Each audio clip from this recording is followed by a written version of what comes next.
Welcome back. Love Boat Project, episode 83. I am Mike Robertson, joined as always by Mike Taylor. Mike, we are back to normal 1 hour, no crazy travel episodes of the Love Boat. And we didn't deserve this, Mike.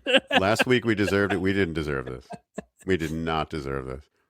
We talked about, we thought this is probably going to be the first episode that they filmed after the strike. And I'm kind of wishing they had held out a little longer. Yeah, maybe strike a little longer next time. This is not, you could have gotten a little more money. Yeah. I was trying to figure out, like, categorize the badness of this episode. We've had the ones, the Funicello one, right, where it was boring, just incredibly boring. Right. We've had those big swing ones that just fail miserably, which 100%. Was honestly a lot of the bad ones from season 3. But we didn't even mind the big swings. Right, because there felt like there was something going on. Right. This almost fell like in the middle where it was boring, but it wasn't like, I don't know. It just felt like this could have been an email. This episode could have been an email, I think. So I watched it 3 times, and then I finished the 3rd time earlier today, and I just thought, God, I almost feel like I need to watch it another 3 times. I'm like, did I miss something the first 3 times? Because usually when I watch an episode afterwards, there's something that kind of sticks with me. I want to talk to Mike about this or no, this one just in just incredibly thin notes for me this week. Like there's just like no crazy good quotes. It's not even vanilla ice cream, Mike. It's like flavorless, like clear ice cream gel. There's nothing pleasurable about it. I think it's very possible that the best part of this episode is the first 30 seconds of this episode. I don't disagree. So I don't after disagree that, at all. it gets really bad. And I don't think 75% of the acting was pretty good. You know, it was like, this is clearly a writing problem, but it was, what if you built a whole episode out of 3 C storylines and C is maybe generous. Well, C is only because we don't have a lower grade. Well, is D still passing? That's what I want to know. Is it 65 or over? God, well, tonight. I'll say this. Go ahead. I feel like it's no coincidence that there was no captain's table. That's what's wrong with this episode. That would have saved the whole evening. Yeah, but we did have a return to a captain's table tradition that you love so much. Which is, well, come on, that's how it should be. We know how that goes. And what a comedy piece that was. I do that at home. Yeah. Tonight, we are here to talk about season 4, episode 6 of The Love Boat, The Baby Alarm. Tell her she's great. Matchmaker times 2. Sure. Ooh. A synopsis: parents play Cupid to their children, Brett, and so it's Katie. But multiple times on IMDb, they have her as Kathy, but it's clearly Katie. So. And I see, yeah. The same thing happened last week with Garrett. Remember, it was Brad, then it was Grant. IMDb is struggling. Yeah. Anyway, the kids are on to them, and they're tired of it, so they come up with a plan to kind of get back at their parents for this with wild consequences. Single mom, Cynthia, seeks single guy that her baby likes to help out being a parent. Well, wait, that's what the story was? Because I saw a completely different story, Mike. That is not at all the story. Irresponsible mom? Was that the storyline? Well, no, but single mom. What? The guy gets on. I'm just saying it's not her looking for love, and some guy tries to think, because it didn't even matter. Like, I'm just saying it was such a dumb. But yeah, they weren't going to tell you that in the synopsis. That's the same reason that guy got kernsed. So, look, my bigger issue is how much stuff as a parent can you be doing at 8 months? Like, that's it. Yeah. As a big old 8-month-old too. Baby Freddie, more like baby Frankie, more like baby Huey. Shoot. Isaac's aunt Tanya is on the ship and Isaac convinces the crew to lie to her about her terrible acting. One of the biggest wastes of Ted Lang I think we've ever seen. Poor Mel Stewart. Greatest haircut. Great. Mel Stewart has the greatest haircut in the game, but I felt bad for him. He was good. He was the best part of this little.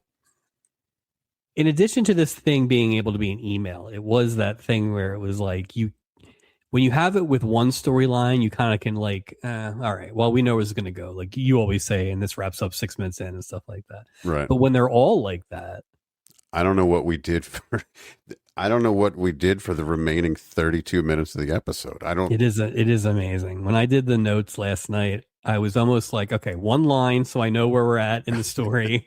Next scene. Like it's weird. It was and not a lot happened. No. Like not a lot happened at all. Original air date, happy Small Business Saturday to you, Mike. This is November 29th, 1980, the Saturday after Thanksgiving. We are that's true. We are back in the 9:00 slot as we somewhat get to a normal schedule. Still have some questions about NBC, but we'll talk about that. But first, I wanted to start with a note regarding last week's What Else Was On. Really? Okay. We discussed the weird Fantasy Island episode where they started it at 8, then ran the Love Boat for 90 minutes, and went back to the Fantasy Island. Well, we were also questioning, like, what the hell is Fantasy Island? Like, what is it? Magic Island? Right. A lot of questions. And there was also a question of they were doing the same storyline about the actress, all that stuff. Yeah.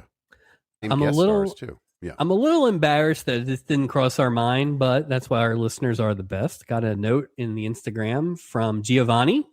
Thank you, Giovanni. Who is a very smart listener. He has helped us out on a few things. Lonnie Anderson plays Kim Holland in the Fantasy Island episode. What? So essentially, it is either a crossover or a continuation. So wait. If you look at the IMDb credit, get away? Like, if you look at the IMDb credit, Kim Holland is on Fantasy Island the same night that she was on the Love Boat. CBS couldn't have been happy about that. 3 hours of Lonnie Anderson as Kim Holland. I mean, I hope she brought more heat. I hope she brought more heat to that second. Did she have multiple personalities in Fantasy Island too? Well, Mike, we will find out because there are multiple options where we can watch this thing. So I would say, I will promise to the listener that in the next, let's say by September, early September, you will have a that Fantasy Island episode, which also has some of our Love Boat favorites on it. We will do that one and complete the Kim Holland. Well, Christopher George. I mean, we got to complete the Kim Holland Holliverse. So, but don't sleep on Barbie Benton's in that episode as true. well. And Radar. And it will answer some of our Fantasy Island questions. So we will be going to the island here shortly. Let's do it. I'm excited about that. Keep an eye out for that. So that's on in its normal time slot at 10, after Love Boat at 9. At 8:00, we have a new show, Mike. Breaking Away. Wait. From the movie? Is this a TV show based on that bike movie? So I thought it was a bike movie too. So I thought that was movie? No, it's a bike movie, right? It's not. Because didn't they race it like Indy, like in that thing? Okay, so maybe it is. But Kevin Costner was not in the movie. And I was thinking of the same thing. So maybe it was a different movie. Yeah. Breaking Away was a 1979 movie that starred Dennis Quaid and Daniel Stern and former Stubby nominee Jackie Earle Haley. And it's about like working class college students in Bloomington, Indiana. Yeah, which I guess would make sense to your thing. This is the biking one. I remember this one. Okay. So they made a TV show out of it. It lasts 8 whole episodes. Oh, no. Well, they're hour-long episodes, right? Yeah. It seems like we're going to have this on our list here for the next 2 months, basically, because it basically runs through January, which doesn't bode well for a lot of ABC Christmas programming, I guess. But how is that a series? Like the end of the movie? Well, it's not. 8 episodes. That's what I'm saying. Like, They like the story arc was they were victorious in the end. They overcame. When somebody shows up day one and go, you're disqualified. This starts all over again. They Is it possible we're not thinking of the right movie? I think we are. Because I knew it was a bike movie. I remember Jackie Earl Haley. If I said Kevin Costner, but okay, Dennis Quaid. But yeah, so if Dennis Quaid is Kevin Costner, yeah. So okay. Well, yeah. So anyway, who's in the show? Do we have a listing of stars? Jackie Earl Haley reprises his role. A couple other the lead female does. John Ashton is also in it from Beverly Hills Cop. So, but it only lasts 8 episodes. Terrible TV show to watch. Here's the good thing: we're gonna have a few opportunities to check in on them if you want, because I think they're around for a couple months on Saturday nights. So maybe. What a lineup! What a lineup! Future, yeah. Wow. Okay. CBS, of course, KRP and Tim Conway in the 8 o'clock hour, and then Mike, we have 2 TV movies, one on each of the other networks this week. Love it. These are interesting. On CBS, Desperate Voyage. Love it already. Christopher Plummer is a modern day pirate who robs yachts, takes all the treasure, basically all the riches, and then sends the people overboard. So I'm good with all this. He's like a more violent Robin Hood, an aquatic Robin Hood. So it sounds like the movie is basically, most of it is these people that the one yacht, I guess he picks on the wrong yacht, and these other people are like, nope, we're not going over. And so that's Steven Seagal's yacht. Right. You picked the wrong yacht, scumbag. Didn't have any idea about anybody else on this thing, but that's from 9 to 11. Huh. On NBC. I don't know if I can invest 2 hours in that story. No, I feel like I don't think I could do it. I feel like it's the first 20-minute montage of Christopher Plummer chucking people overboard.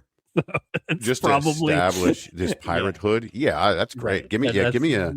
That's like, are people? And here's the thing. Give me a highlight reel. It's a TV movie, so are people going over hilariously, or are they going over? Well, it's like G.I. Joe cartoon. Everyone escapes with a parachute. No one ever dies. It's one of those. The A-team, they fell into water again. They just roll. Yeah, we just flip car. We're firing thousands of rounds every episode and no casualties, no bullet wounds. The A-team. TV movie on NBC, The Secret War of Jackie's Girls. Is this a continuation of the Georgia Peaches from a couple weeks ago? It's not the Georgia Peaches, but it's not totally dissimilar to that one TV episode we heard about. It's another World War II with the ladies thing. Everybody was ripping off League of Their Own 15 years before it came out. This one is about the recruitment of 6 female helicopter pilots to help out during the war. And they're basically transporting both spies, refugees, and supplies back and forth from behind enemy lines. So it didn't star the main stars. I can't go ahead. Is punctuality important? I'm just wondering if that's like, what are the important things for female pilots other than like, don't crash the thing? Punctuality. Well, I wonder if it's like a Charlie's Angel thing. I wonder if they're like, 6 is a big number. It is a lot. I wonder a lot. I wonder how many trained military helicopter pilots there were in 1943. Maybe they always trained them in groups of 6. True. I mean, fair. Maybe. Fair. I don't know. I get the impression these were all British actresses. I didn't really know any of them. I didn't really go that deep on them. But also starring. Yeah. It also starred former Love Boat alum Sheila McRae, who we haven't seen since she was married to Milton Berle in that boxing episode last season. Oh, God. And also stars John Riley. John Riley from tonight's Love Boat episode. So you could see him basically. Yeah, I was like, wait, John, why do I? Oh, that's why. So I don't know if he's like the guy who's recruiting the helicopter people. Maybe he had a baby and moved to Australia. Like, who knows? But I don't know. Interesting. John Riley. Yeah. He didn't have a portal, did he? He did not, but I think that was a plot kernsing. Okay. Makes sense. That's my thought. Fine with that. You know what I mean? There were 2 kernsings. One of them I think was probably just a regular occurrence, and then one was a plot occurrence, because you can't have that dramatic.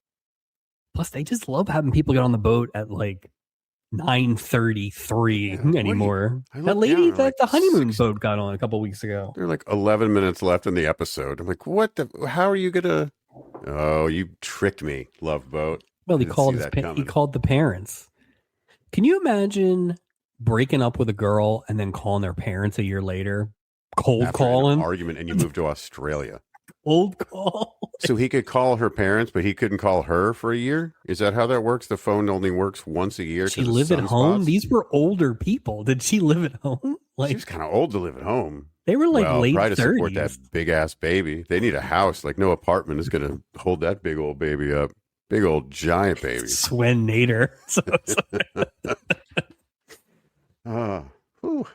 Credits. I broke these up a little bit into groups because I needed to really keep those parents straight. Not that I really did, but yeah. We'll start with the bigger stars of the episode. Isabel Sanford makes her first appearance as Aunt Tanya. She is back in season 6 as Aunt Tanya. Really? And she'll be back with Mel Stewart as Uncle Charles. You know what's weird about her is it's hard to convince yourself that she's not Louise Jefferson. It really is. It's really tough. And that's why I tried to give that thing some grace, because she's just clearly she goes for it in the same way that we talk about like Richard Mulligan did or Raymond Burr did. And so you have to respect it, but you're right. It's wheezy going for it. It's just very hard. It's the voice. It's the voice. Well, and it's just almost the same. It's the same for George Jefferson. Yeah, that's Sherman Helms. I guess I've seen him in other things, like even Men and all those things, right? Yeah. Even though, yes, of course, he's playing George Jefferson. But with her, it was just weird to me because I was like, God, I'm trying to stop seeing her through that lens, but I'm having a really tough time. Not getting too specific, but the episode that they're back on in season 6 has a lot, not a lot, but has some similarities to last week's episode with the horse, except it's about a dog competition. What, an Acapulco dog race? Is that what we're going? All I'm going to say is that I think Gopher and Isaac buy a dog. I think literally. Stop it. Is Betty White on the episode? Stop. Well, tune in 2 years and we'll find out. If you are someone you love. 253 episodes of The Jeffersons. Her final credit was a 2004 appearance on The Simpsons. In an episode I kind of sort of remember. Was she herself? Was it a cameo? Yeah, she was herself. And it was when... right? Yeah, and when Milhouse and his mom moved to Capital City, and Lisa and Bart had become friends. I would say by 2004, I was kind of like tiptoeing in and out of Simpsons until the movie. Yeah. So the movie, I think the movie was sort of it's where I kind of fell off for me as well. Her co-star in this, of course, Mel Stewart, as we said, Uncle Charles. He will only be back one more time. It is the one we just talked about. So we're getting 2 family returns, I guess. So. Well, next time you see me, I will have a Mel Stewart haircut. You won't be the only one with the new haircut, Mike. I'm going for a whole new look.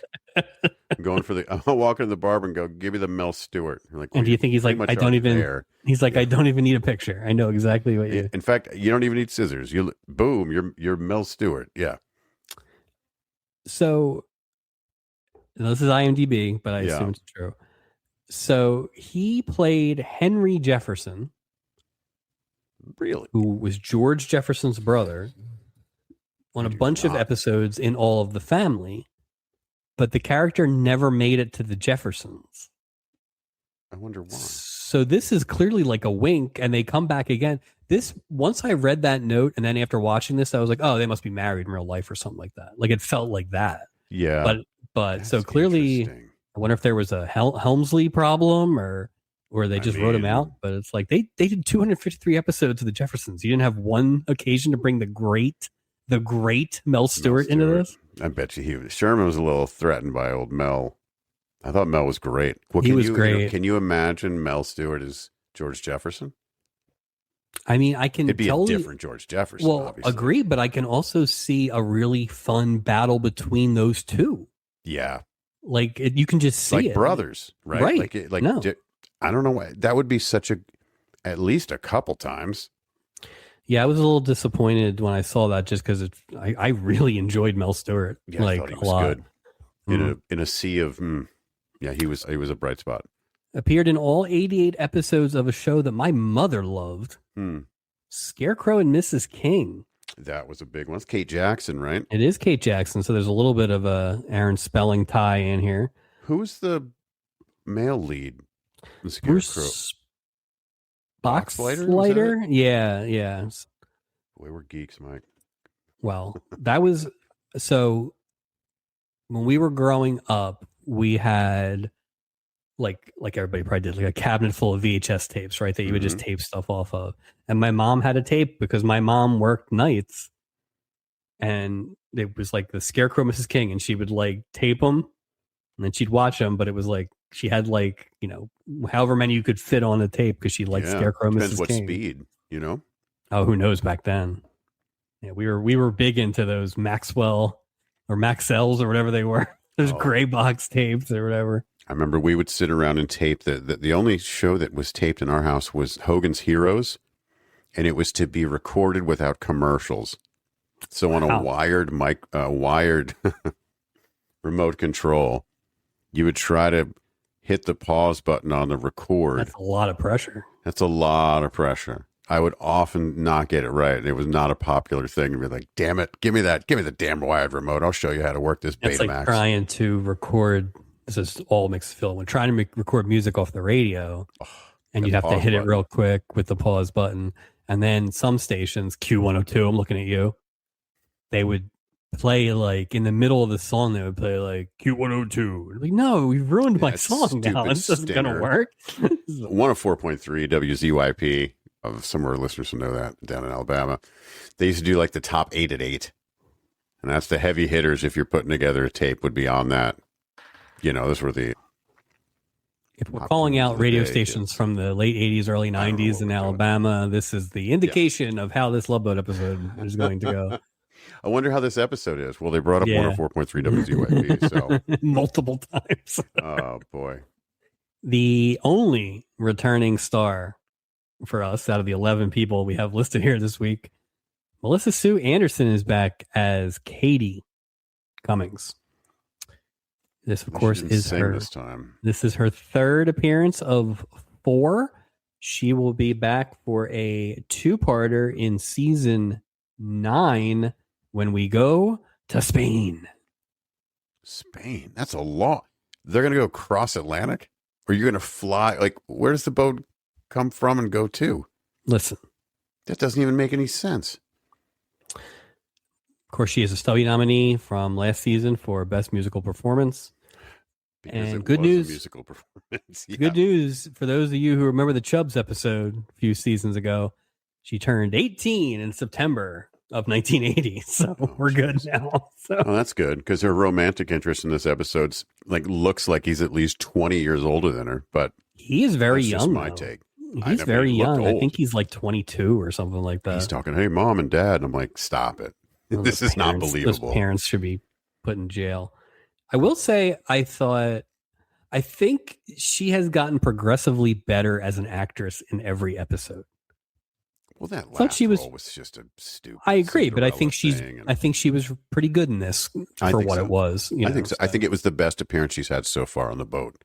Agreed. Unfortunately, it's just a shitball story. So, way to go. We'll see you in 5 years. Yeah. Bye. In Spain. Yeah. All right. The parents. So, these are the Cummings. These are her parents. Farley Granger plays Charles Cummings. First of 2 boats. He is back in season 8 for a 2-parter. That also includes, let's see, Dana Plato and Christopher Knight of the Brady Bunch. Oh, wow. I want to say that Farley Granger sounds like a WWE developmental name that they just gave somebody. Or it sounds like Fairly Granger, the number one weed whacking company. Yeah, like if you have bugs, spray on some Fairly Granger. It's a weird. This Wow. guy, it sounds like he was a bit of a younger star. He was in some Hitchcock movies. He's a handsome man in the picture I'm seeing right now. This week led the league in IMDb bios that were very long, but didn't say much of anything that helped me figure out who they were. Is the best. Like, I looked at his IMDb and I'm like, huh, okay. Yeah, but at least there was something I've heard of in that. That's true. That's true. The wife, Mrs. Cummings here, is played by Joan Loring. This is her only boat. Not a lot for these parents, Mike. On either side of both families. These were not huge roles for these four people. She was an Oscar nominee in 1945. Once again, a very long IMDb bio that at one point mentions that her career took an inexplicable dip. Really? Yeah. She was in a lot of stuff and then she wasn't. She pissed somebody off. Yeah. This ends up being her last credit, her last acting credit. But she lives for a long time, so Something happened there. She made somebody mad. All right. Let's talk about the Renegade. Lorenzo Lamas. Lorenzo Lamas plays Brett Clark. First of 3 boats. He will be back for 2-parters in season 6. And that Spain trip in season 9. That's right. He'll be back with Moso Anderson. His name's Lorenzo Lamas. Of course he's going to be in Spain. Look at this guy, Mike. Forget that one. Let's talk about season 6 2-parter, which goes to Greece and Turkey. Involves a diamond heist, Jamie Farr. Okay, I'm kind of excited now. I got to be Lebanese. Get real excited. Julie, when she was younger, sent in money to one of those things to like adopt a child or something like that. Not adopt a child, but like give money to a child or whatever. Oh no! In Greece, Jamie Farr. In Greece. So they bring the whole ship there. Well, since they're going to Greece, she's like, "Oh, let me check in on this little guy, see how he's doing." Who's that little guy, Mike? Jack Chanot. No, it's Lorenzo Lamas, and he's quite wealthy, and I'm thinking in 2 years, quite handsome. So that'll be interesting. He's pretty handsome now. You know, like, let's just be honest. Yeah, but that's not her. That's not her MO. He can be as handsome as he wants to, but you and I both know, unless he's at least 10 years older than Julie, she doesn't even see him, you know? Didn't you think that old Bill had a lot of Jack Chanot energy in this episode? Yeah, I thought so. He definitely had some like Jack a Chanot lot. Energy. Yeah. Poor man, Tony's Roberts 100%. there. Yeah. He was the only person to appear in every episode of Falcon Crest. 228 episodes. Now, what was that? Was that the? Wait, which one was that? Was that the spinoff of Dallas, or is that? I think that's the spinoff of Dynasty. Dallas is Knots Landing, and Dynasty is Falcon Crest. Does that sound right? I don't know. We really should know. I wouldn't this. even That's know. Embarrassing. They're just soap operas, essentially, right? And I don't mean that in a bad way. It's just for lack of a better. Yeah, they're primetime soaps. Yeah, I mean that's what it is. Interesting. Sounds like he was very good friends and a bit of a mentee to former Stubby nominee Jane Wyman, who of course was the nun and was on Falcon Crest. So I don't know a ton about Falcon Crest. Maybe we'll watch a Falcon Crest at some point. Let's just watch a Falcon Crest. You know, it'd be fun. Huh? We should watch all 4 of those shows. Oh, just to get a flavor of like Dallas Dynasty, Knots Landing, and Falcon Crest. Yeah, maybe in a couple years because they're all going to be on these shows. Yeah, so maybe we'll let it build up, and then we'll just do like a kind of like the soap thing where we've had everybody on soap. Yeah. Well, now, which is another one. It's the same kind of thing. Yeah, maybe we'll do like a month. We'll do a month of prime time. We'll figure out something like that or whatever. So, I love it. The parents for Lorenzo Lamas didn't even get first names. They're just the Clarks. Mr. and Mrs. Yeah.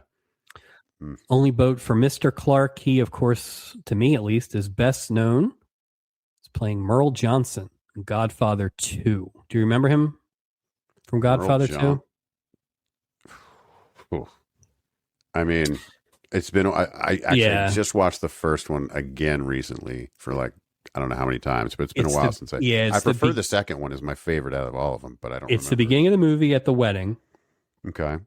And he is Connie's Does he get new killed? husband. No, he's not really in it that much. He's Connie's new husband.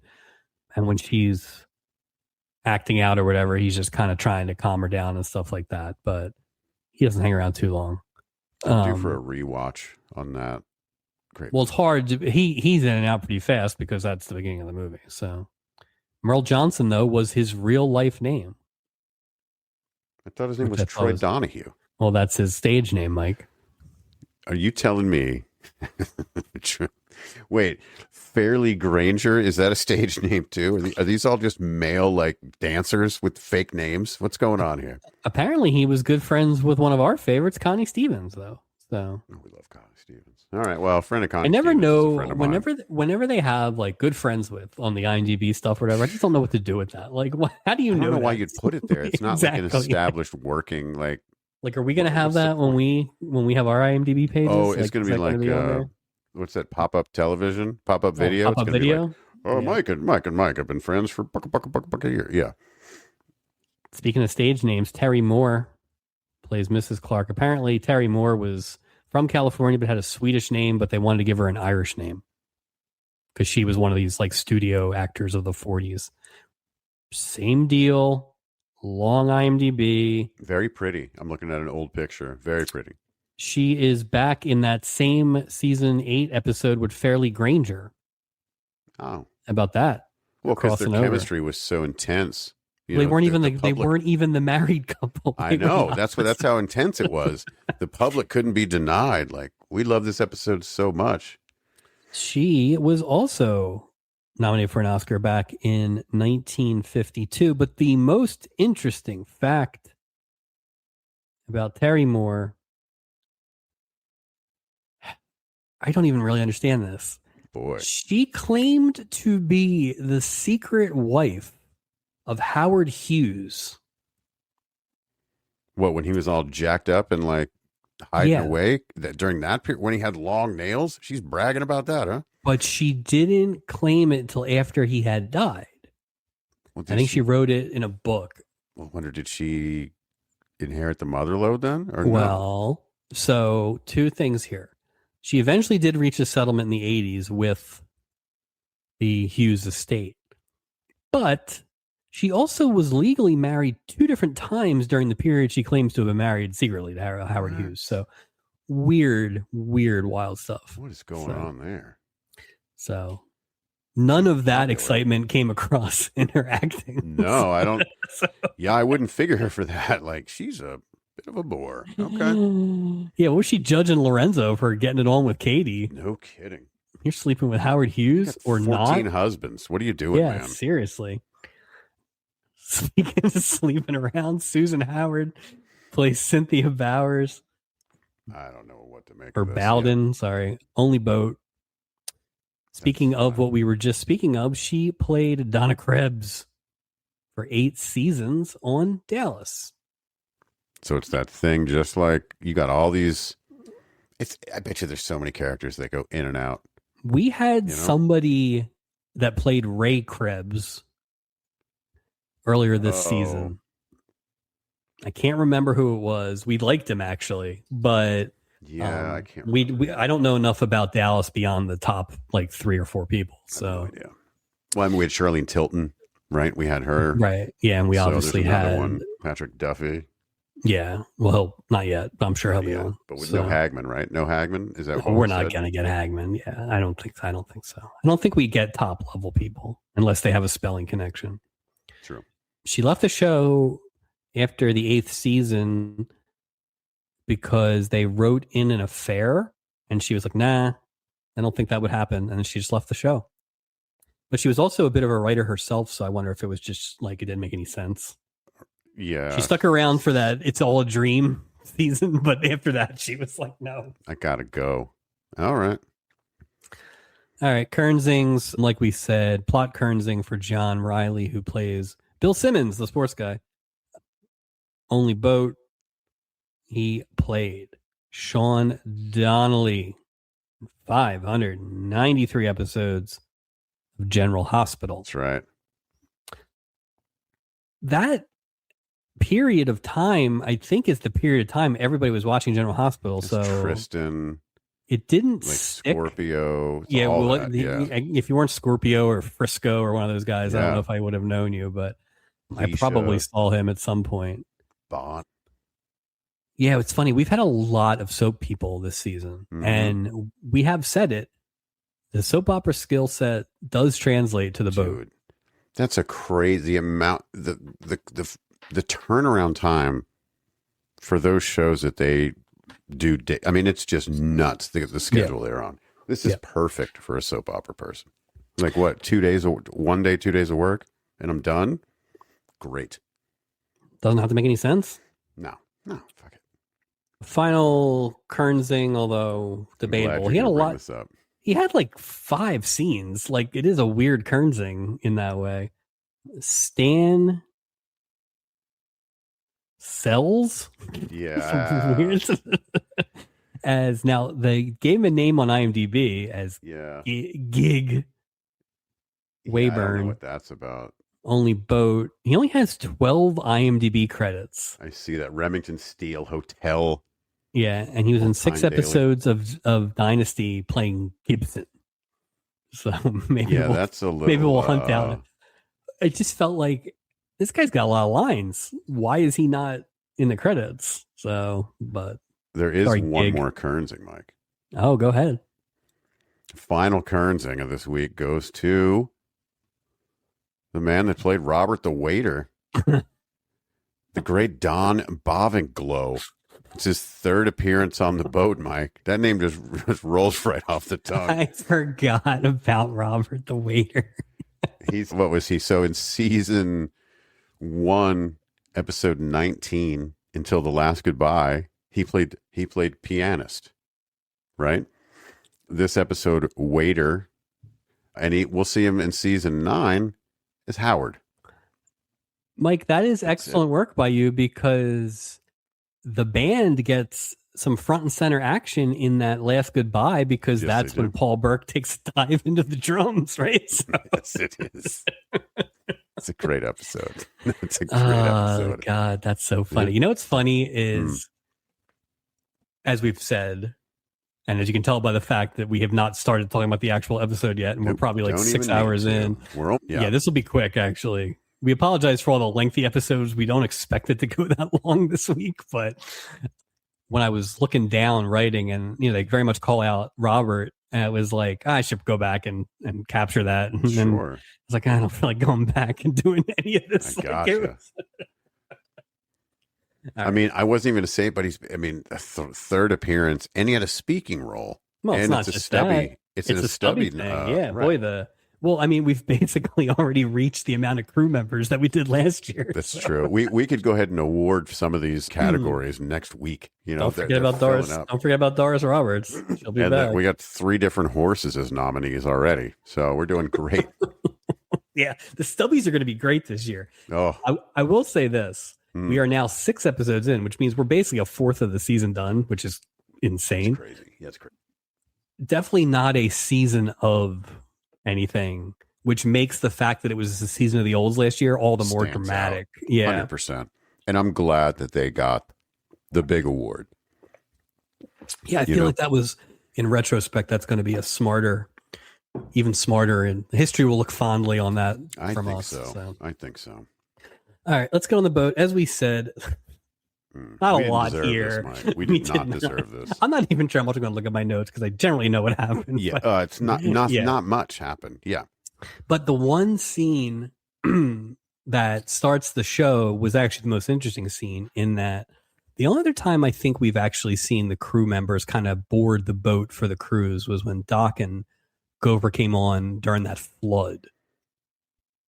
And even that was like they came in mid boat or something. Doc came in, remember, and he had a rain stuff on. Remember, because he was sneaking in, though. Yeah. In. And civvies. You don't see all 4 in like civilian clothes. All 4 of them are in civilian clothes, and like almost felt like either they had an amazing timing and they all arrived at the same time, or did they like carpool? How about Doc's jacket? You see that suede blazer? I think it's the same one. Well, I think it's the same one he was going to wear to go find Gopher in prison. Was he going to trade his blazer for Gopher? I like the fact, now that we know Doc is a former Beverly Hills doctor, I like the fact that he's kind of big time, and like Doc must have made yokels. Doc must have made so much money that he has all this money still after 4 divorces. Well, he spent it all on Japanese robes and suede blazers, Mike. Come on. That might have been who Ray Krebs was. It was the guy who made those people sign the paper. Oh, that might have been Ray Krebs. That might have been Ray Krebs. That's funny. Yeah, that may have been him.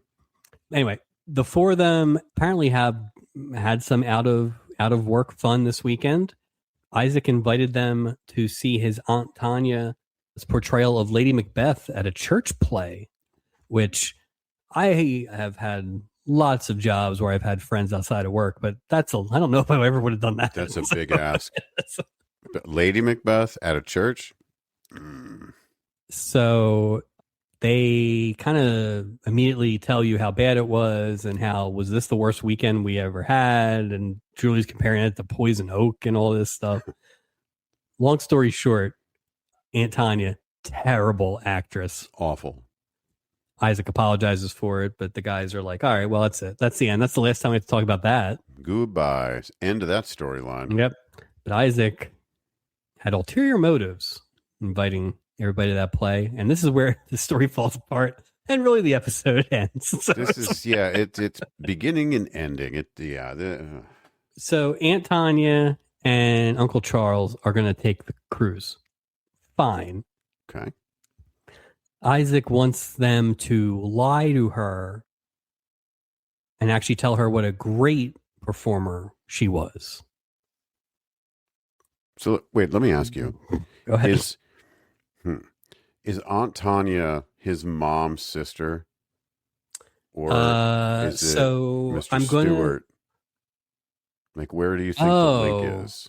Interesting. Is it his dad's or his mom's in relation to his mom smacking him?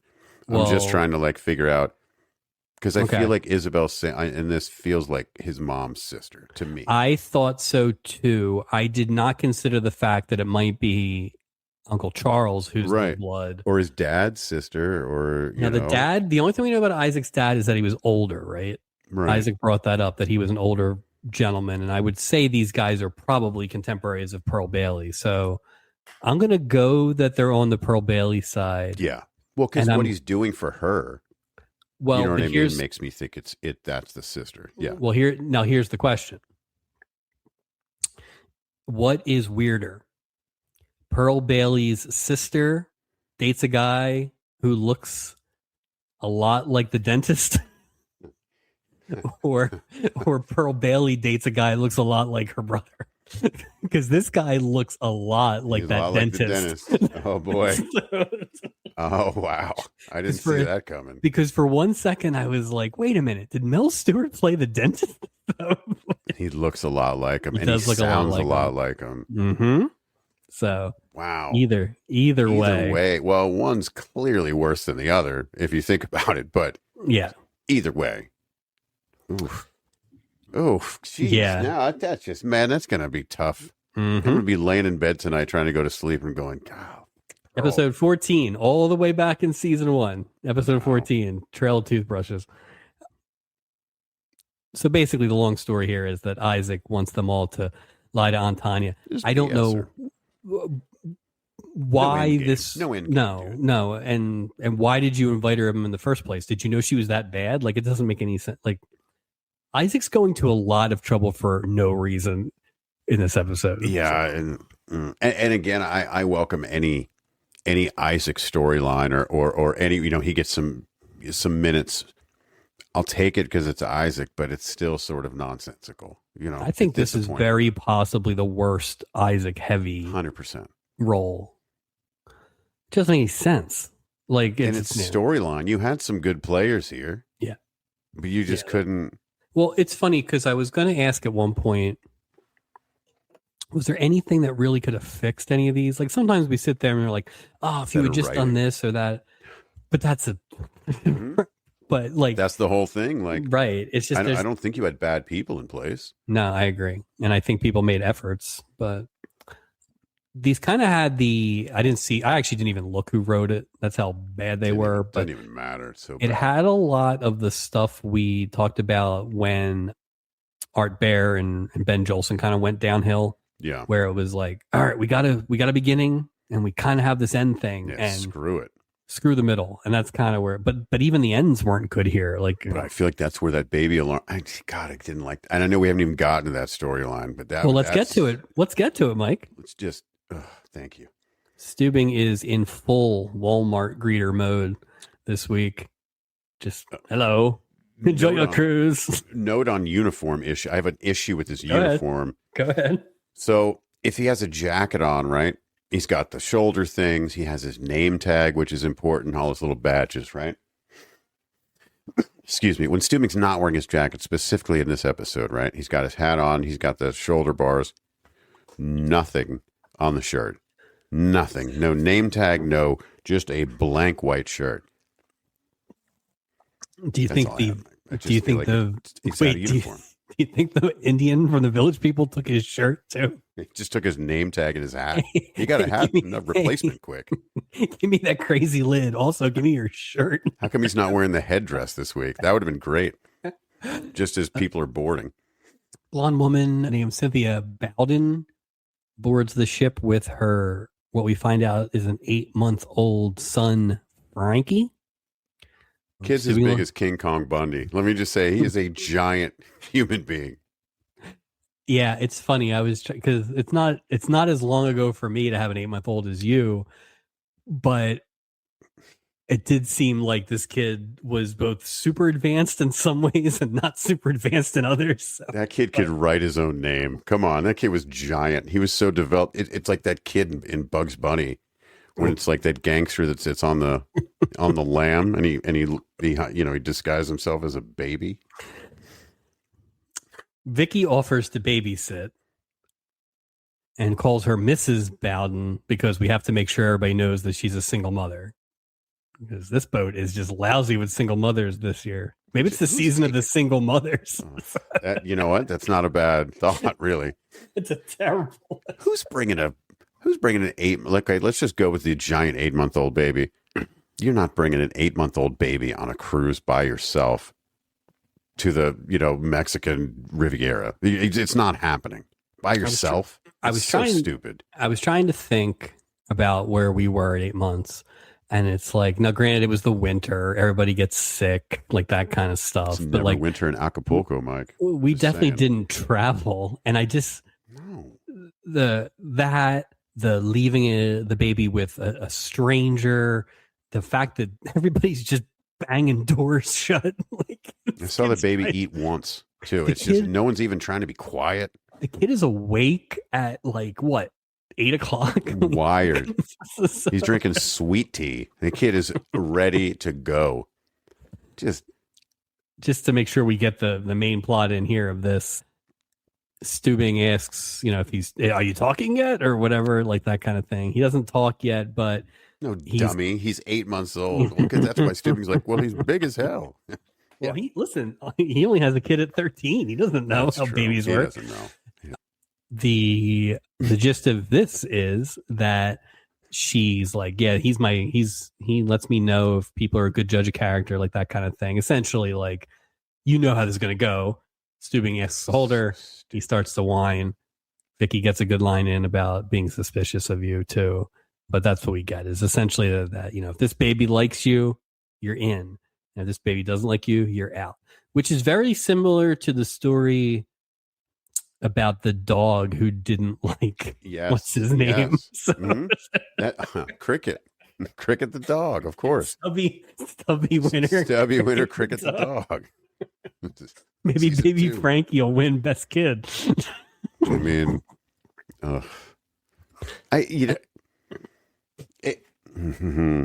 have such a rough time with this story because it's so. when she's getting on the ship, Mike, when she's saying, "Oh, the baby, Frankie's the greatest detector or whatever." Yeah. She had this air of like, I'm trying to meet somebody in a way, Right. maybe slightly. And why I'm else just would you thinking, go? Why else would you go? Mom, you're gonna bring it to 8. What are you doing? Like, I what? can't. I think so stupid. I think I can't remember the first date me and my wife went on after we had a kid, and we have like actual babysitters on dry land here. Yeah, but we weren't going out cruising for chicks. Like it's. Where we went on a date to dinner somewhere near the Walnut Theater in one of those. You know what I mean? Those restaurants that are right down there. Yeah. We didn't go to Acapulco, and that's without child. We went to a local restaurant for an hour. I was within 10 minutes of my house. I know that. Yes. So. Yeah, we were right down the road. I'll tell you Come on. I'll tell you another thing. I sure as hell wasn't out for 3.5 hours. I know that. No. Why would? Then what are you bringing You just got on the boat and you're going to leave the baby for 3.5, and then you're not even going to pay her? Still have to? Don't you basically bottle feed every 3 hours when they're 8 months? Look, we saw that baby doesn't need any more food, Mike. That baby's giant. That thing doesn't even eat. It just eats mashed potatoes, just bowls and bowls of mashed potatoes. Aunt Tanya and Uncle Charles arrive on the boat. Aunt Tanya is still talking about how bad she was in that church play. She knows, and she'll never be able to see her friends again. Nope. So, like, if Isaac had just done nothing, it would have been fine. She would have gotten over it. And yeah, exactly. Isaac immediately starts nagging everybody to remind them about having to lie. So, like, in the most Isaac has never been this annoying. It's not believable. No, like this isn't the friendship. He's not. If he really wanted someone to do that, this is not the way that he would do it. No, Julie does it. Doc does it. Gopher does it. They all do it with increasing levels of Aunt Tanya's being snowed by this. So by the time the third one comes and Gopher starts, she's like, she's really like already believing it. Which again, 2 minutes ago, she was like, I suck at acting. Yeah, I'm never doing that again. Right. Wait. Yeah.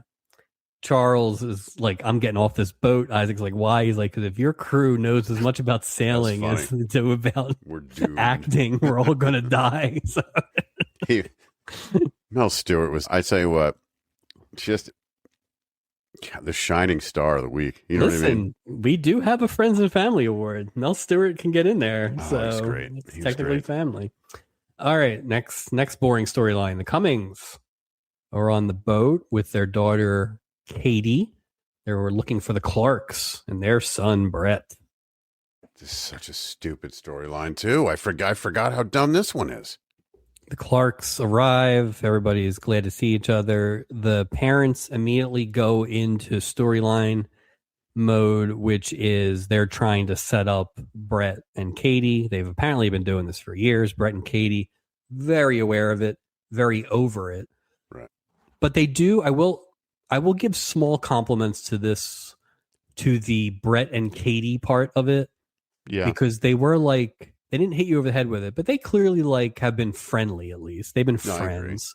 I don't think they're like keeping up with each other too much, but like, everybody's got friends like that, right? If you have parents that are friends with another set of parents that have a child their age, you're gonna like, it is what it is, But basically, that's once again, this could have been an email, or as you always say, it's a radio show. This is what it's going to be. Yeah, this is what it's going to be. It's a radio show. Yeah. Like it's basically like every now and then you get Lorenzo Lamas with "Here They Go Again." Like that's it. That's all it is. Okay, Mr. Wayburn. You're sitting at the bar. Spots old Cynthia. He is interested. But Isaac's like, hey, you see that bassinet over there, dummy? See that giant bassinet? There's an equally large baby in there. Oh, what are you doing? What are you doing? Well, also, like, I don't know. It's a hot deck. There's no shade. That baby's sweating his ass off. She's trying to get him to make weight. He's got a fight coming up or something. She didn't give two shits about, you know how hot that baby would be on a shadeless deck in the sun in the Pacific. I just don't think an 8-month-old should go on a boat. I don't know. No. Unless you're like going to Ellis Island or something. Like it'd be like, I know that we flew, I don't know. I guess he was about that age, right? But the reason we flew was we had to go to a wedding. Right. And flying, so give me a reason. Right. Well, it's quicker. Right. It's quicker. Right. Yeah, my son has flown already. You know, it's like, and some parents do this all the time, but this just felt incredibly unnecessary / selfish / wouldn't the story have been better if she was going to Australia to find Bill? I mean, the fact that whole thing didn't even, she's going to, Jesus, just, it's so dumb. It's just, look, I know I talked a bunch of nonsense about the 2-parters and the 90-minute ones, Mike, and I was like, can we just get back to, but I'm going to repeat it. Can we just get back to a normal fucking episode? This is just the worst storyline. It just, again, I say, I watched it 3 times and after the 3rd time, I still felt like I didn't watch it. Not getting those 3 hours back. No. One thing, so. Watch the same stupid commercials on Paramount. The commercials on Paramount Plus were better than 44 minutes of this hot girl. Wayburn gets her a white wine. Isaac suggests you should get some milk for that baby, but he goes over to introduce himself to Cynthia, and we get a whole bit where the baby Frankie likes Wayburn gig, at least right now. So he's in like Flynn as far as he's concerned. I'm sure nothing else will happen there. Let's see. All right. So Charles is pretty pissed. Yeah, he's not happy. He's pretty pissed at Isaac for all this nonsense. Isaac starts on his little jag about how, listen, isn't Antonia a great wife and mother? Isn't it okay that we lie to her a little bit? And Uncle Charles was like, yeah, I guess. And that's the whole reason they're doing this. Did it, dude. What are you asking for forgiveness at this point? Like, what do you? Awesome. Great storyline, guys. Great. We really have thought of everything here. And none of these storylines need to happen on a boat either. None of these are dependent on being like in a nautical theme. Not one of them. No. Well, except this one. Maybe Brett and Katie are at the pool. That's like nautical. You have a pool. Brett and Katie are just having some good times. Looks like Brett's like, Katie, get out of the way so I can check out this hot blonde. So you kind of get the impression that these guys are friendly. No real interest between each other, but they're just kids in college, right? Like I have friends that would kind of do a version of that. It was sort of brother-sisterly in a way too. Yeah. But of course the parents see all this nonsense and they think that their plan is working to perfection finally. Sure. That's why my notes are very short. All right. That's it. Isaac is now working on Steubing, who was not even there to see this play. So, and I wouldn't think that Steubing would be loose with the praise for any sort of like acting performance. He takes the arts. If I know anything, he takes ballet seriously. He takes the arts. He loves the village people. Clearly, he has a Native American headdress now. He loves them so much. His nephew's a ballet star. So he's not gonna, he's not gonna give up the ghost here, right, Meryl? But Steubing's like, well, even though I didn't see it, I'm sure it was fantastic and all this nonsense. So he'll help out, of course. He's just nice, But Isaac can't just take the win. He then goes back to Gopher and says, now we need to do some huge whoppers. Why? Why are we going back now? This is insane. It's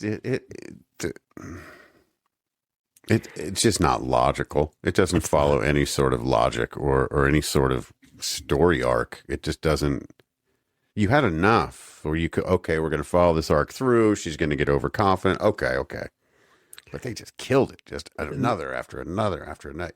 We get it. Yeah. Even Mel Stewart was over it. I mean, come on. Stewart was definitely over it. So Isaac's like, hey, I got Julie to go back again. And Julie comes into the scene giving the compliments to Aunt Tanya. I think at one point she's like, oh, and brilliant. And Uncle Charles like, she didn't say brilliant. So, yeah, but it's just, yeah, Julie's not interested in this at all. No. Like, what are we doing here? It is weird coming off that last week episode. Not a lot for Julie either, really. No, there wasn't. No, there really wasn't a lot for the crew outside of Isaac. They all kind of ended up doing the same thing. So everybody was resting up. It's like a real rest up episode. Wait do you see? We have a doozy? Look ahead to next week is you know what? I'll accept a dud this week. Excellent. Because I feel like we're going to get something magical next week. Well, I'm okay with that. All right. The matchmakers. Yeah. Make me a match. Mm-hmm. They're 2. Back. Yeah. They're just doing more matchmaking stuff. Brett and Katie catch on to it once again. Is it the seating thing this time? Is this where the seating thing? No, that's a dinner. Let's see. The matchmakers. Oh, they're toasting. That's right. They were toasting to what they think it's going to be. And that's when we get the whole, like, here we go again, kind of thing. So we failed to mention at the beginning that the parents believe that Moonlight and the Love Boat will help their... I don't like that at all. I don't like it at all. And I certainly don't like it from people who don't work on the boat. No. Don't call it the look. Come on. That's just weird. It's like giving yourself a nickname. I don't like... It's not right. All right, so Cynthia is going out for a big old date. She's getting ready to go out. Thank God she's got the 13-year-old daughter of a boat captain to watch her child. And no reluctance in going out the very first night she arrives with the very first guy that she meets.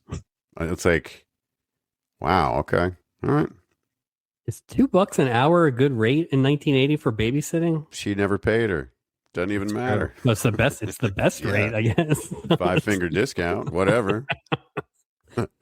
So, what time is it? So she's going out to dinner. So what's like the earliest we've seen dinner on this boat? 6:30. Probably. But this creep that's trying to bed her is not going out at 6:30. No. 8. Well, 8 seems late based on the baby. Like so. Well, what? You got to do a dream feed at the least, right? 8 months. Like so. What? No mom is going to go to dinner like that and leave her baby with a complete stranger and just take off for multiple hours. It's just not happening. It's so long. It's a strange room. They're a weird duo too. Yeah. There's no noise machine. No noise machine. Just people slamming doors. Just shag carpeting and drunk people in the hallway all night long. Oh my God. All right, let's see. Now we're at dinner. Imagine how mad you'd be, Mike, if you went on this cruise, get a little R&R, and you're right next door to some crying ass fucking baby, just all night long, just crying, and it's your break from the baby. God, I would want to jump overboard. It's the doors are a plot point because sometimes the doors are paper thin. Yeah. To the point where people can like overhear conversations. And then, this baby is not sleeping or something in the hallway is waking up this baby. Right. Certainly these rattling ass doors are knocking around. At least the horses last week didn't keep everyone up all night. They just went on a floor below. They just woke up stupid. It's just... All right, it's dinner time. Uncle Charles is hungry, but Aunt Tanya's got to get ready and see her public, and she got a tiara, Mike. And she got it from the gift shop, because of course the gift shop has a tiara. We have some in our merch shop now, the Aunt Tanya tiara. Have we had a princess yet? We've had multiple princes, but have we had I don't know that we've had a princess yet. I don't think we have. I think we're due. Cinderella, right? Unless that was the one that was like a mafia princess. Remember when he had the security guards? Eve Plum? Yeah. Eve Plum might have been a princess. But yeah, that's coming. That's just a matter of time. I feel she's like going to fall for like the poorest guy in the shit. You know what I mean? It all lines up. At this rate, I feel like everything's coming because we have so much left, but also we've seen so much repetitiveness that maybe nothing else is coming. So. Yeah, there's only so many shades of blue that you can use here. So, all right, we are zipping along. Act 2. Wayburn shows up for dinner with Cynthia. He's already forgotten the kid. She's like, I've been thinking about Frankie. He's like, who the hell's Frankie? That's great. You're a hot start, dude. You're this is why you didn't get a credit. That's right. He doesn't even have a photo on what I'm looking at. Gopher tells Julian Doc that he's done lying for Isaac. This is ridiculous. They all agree because, yeah, of course they do. But here comes Isabel Sanford entering like a queen.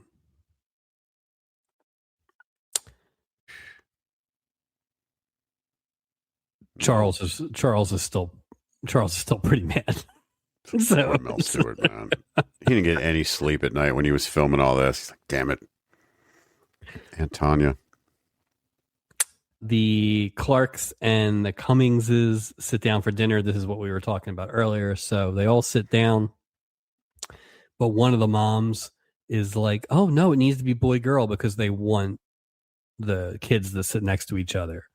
As it should be at a dinner table, sir. And so not since Stubby in season 1 that's right, have we had the boy-girl rule, despite Mike Taylor's urgent pleas. We get just the highest of comedy as everyone moves around in their seats. And guess what, Mike? They ended up in the exact same spot they were. It's hilarity. Oh, love it. Oh, my God. It's like a Charlie Chaplin movie. It's my favorite, like, little thing. Yeah, I love seating charts. Just nothing makes me giggle like a good boy, girl, boy seating at the dinner table. Wonderful. Wayburn is just trying to ply this single mother with booze. Like, pulls out a funnel at one point. Yeah, he's just ready. Hey, do you drink Fireball? Can you do shots of Fireball? Yeah, this guy. I have gone on dates with people I knew had kids maybe once or twice in the old days. And I think I would just went the other way and I was like, do you have to leave now? Do you have to go home now? Like, I just assumed, and they probably had like 12-year-old kids or something. But well, I think it changes the overall expectation because there's a greater responsibility at play where this guy's look, I got blinders on. It didn't change this guy's expectations. He's like, back to your room? Okay. Sure. Why not? Yeah. Poor Fred. He orders more liquor for the single mom. Isaac's like, well, I guess you passed the baby test. And he's like, yep, and now I'm going to pass the mommy test. So this guy sees no roadblocks in his future. Well, plus as a mom to an 8-month-old, I'm sure she's not regularly tying one on either. Well, here's the other thing too. Hammered. Now, he clearly did not see the giant bassinet the first time he laid eyes on her, right? But I don't know how that's possible with a giant baby. This guy at least fancies himself as a Lothario. Oh, nobody loves this guy more than this. Nobody loves Gig more than Gig. So I keep looking at it and I'm going, that can't say Gig. Well, it can't be Jig, right? Like Gigolo? Oh, maybe it's Gigolo. Oh, it is Jig. Gigolo. Boise, bop. Gigolo.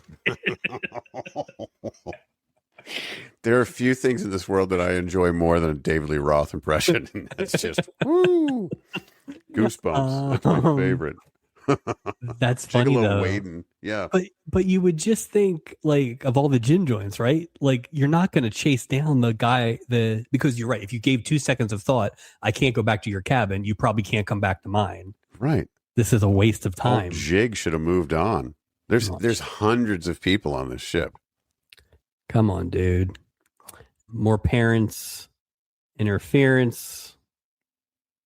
Of course, just it's unnecessary. This was on the dance floor.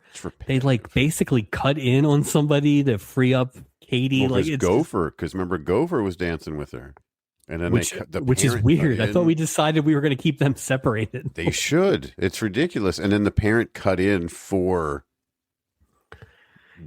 Lorenzo Lamas, which is like, we know that's not that. I mean, we don't even have a rule for that. It's so egregious. Like, you can't. That's designated cutter in. Like, you can't do that. That's not.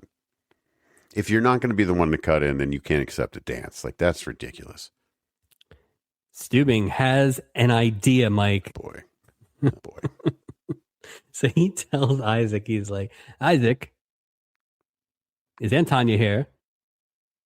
Now, we failed to mention before when he finally gave Antanya that compliment, he like chased her down in the hallway. He never met Antanya. He doesn't know what Antanya looks like. He just chased down a black woman in the hallway and assumed it was Isaac's name. He's going to walk up to the wrong woman. Oh, no. So at least he knew to ask this time. But he gets up, and this is always just the worst. Whenever you give Stubing a stage, it's always just the worst. May I have your attention, please? Hello, everyone. No. And so he basically is like, in our midst, we have a fine actress who played Lady Macbeth recently. He knows none of the details. These are all the details he knows. He just heard it from Isaac. Right. Scuttlebutt at best. So he's like, I think if we give her enough applause, she'll stand up and take a bow. And Stubing thinks, okay, I am so good at this. I'm so smooth. But he doesn't know that Antanya is a psycho at this point. He doesn't know what he's getting into at this point. Yeah. So she gets up and she just starts doing Lady Macbeth. And this is where I couldn't get out of the Louise Jefferson thing. Oh, yeah. I couldn't. It took me out of it. Not that there's much to be like wrapped up in this scene, but it was weird. There's very few actresses or actors like that just take me out based on it's the hard. Popularity it's hard. Of their characters. It's a very 1980s kind of thing. Like there was just more not typecast, but like just getting stuck in a role. Like Colonel Hogan. Yeah, that's true. I mean, people like that, Radar, same kind of thing. They're these classic characters. Well, Alan Alda, right? But she's in a tough spot because her voice is just so distinct. No, you're right. It's like, it's not just the role. She just sounds, again, I think she tried. I think she did the best she could what was on the page. It was just a stupid part. What if Phil Harris had been playing the Mel Stewart role? I think he would have been great too. What if Phil Harris was playing Antanya? I mean, it would work.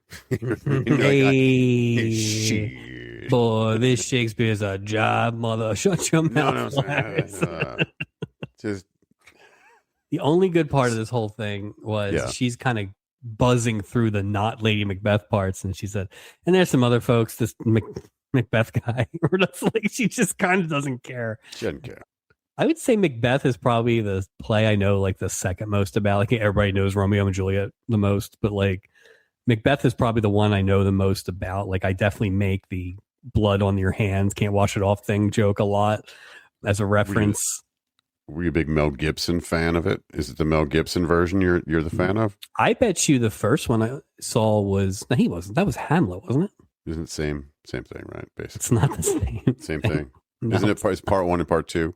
Like Hamlet. Mel Gibson's Mick Hamlet.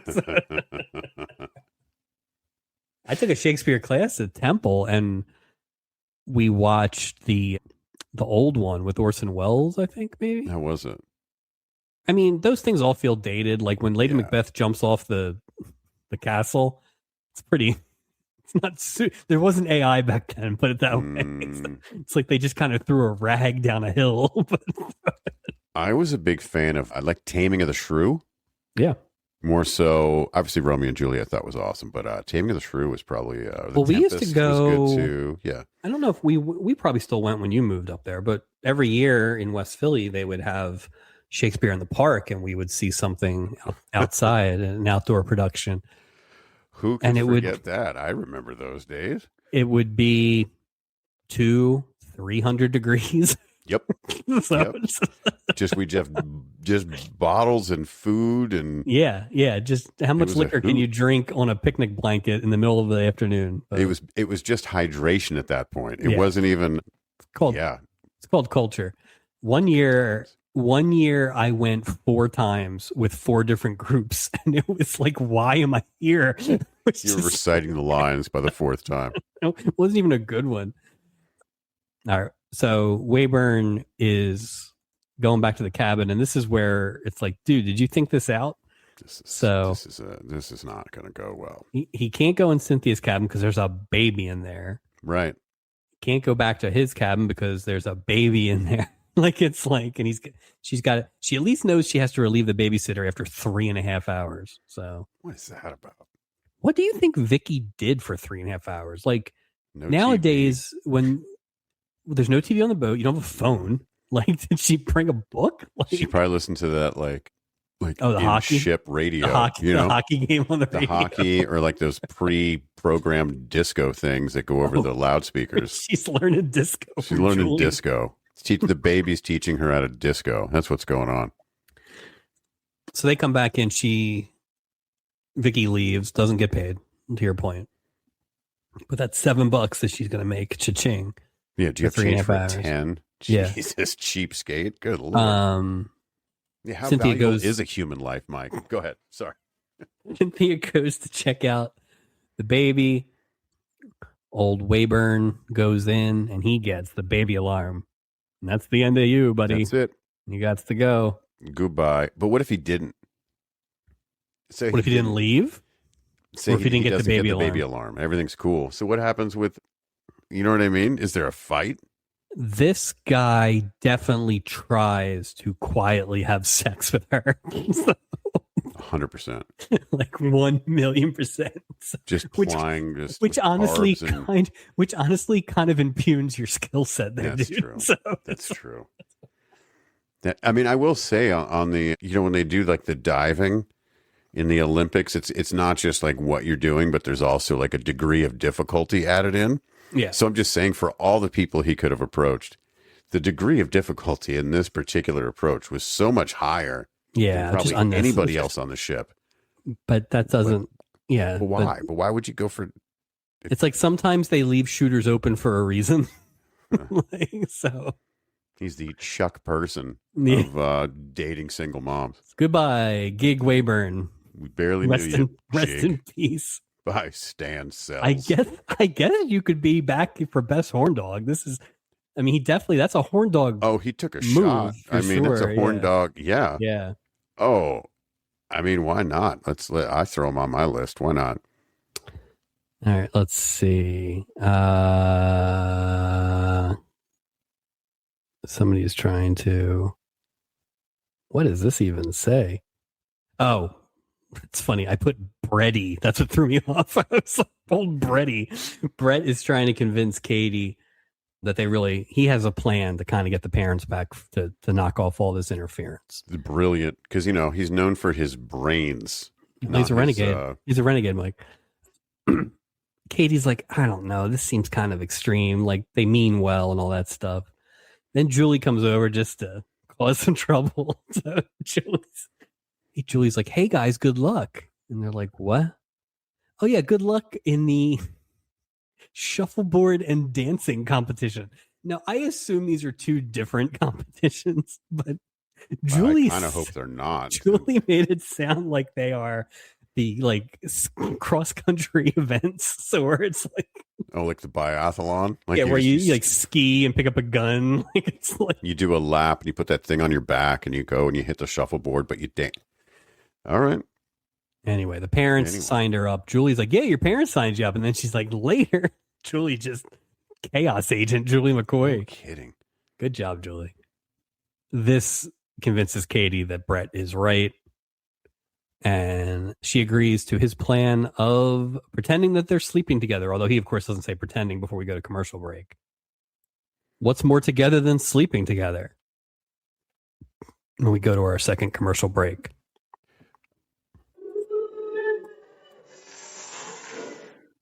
Oh, see, I feel like if this was a real studio audience, that would have been like, whoa, like a Married with Children or something. Oh, man. Okay. Act 3. Shit. Yeah. I think I lost my spot because my computer's like, no. But he was like, we don't even want to. Yeah. Okay. This whole scene. Let's do it, then we'll get to it. So the Clarks knock on Brett's door. They're looking for him. Okay. He springs into action as soon as the Clarks arrive with the plan.